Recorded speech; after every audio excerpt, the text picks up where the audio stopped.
құрметті мына келген қонақтар, біздің компанияның қандай екенін көріп отырсыздар. Мен мысалы денсаулыққа келдім де 5 адам шақырдым да бір аптаның ішінде 135 мың ақша түсті дегенде мен өзім шок болдым. Бауырларым сенген жоқ, ол өтірік ақша ма деп. Өтірік емес, шын беріп отыр. Міне көрдіңіздер ме? Әрекет жасаңыздар, берекет болады.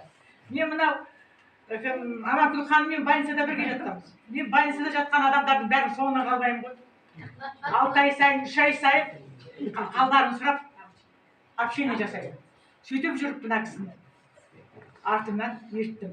Бұл кісінің өзі медик, бәрін түсінеді, соңынан қалмай қойды. Сен бәрін түсінесің, менен жақсы білесің. Сөйтіп бұл кісі қазір міне, Аллаға шүкір, бронзаға жетті.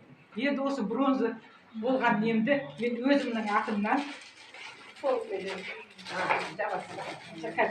мынау не бар. Мен бұл кісіге өткенде менеджер болған кезде күміс несін неғам. Менеджер болғанда күміс сырға таққам. Ал енді қазір мынау қазақта жемшік деген бар ғой. Бірден сияқты.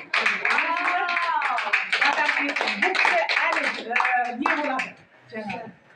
Бриллиант болады. Бриллиант болады. Сен артымнан жерге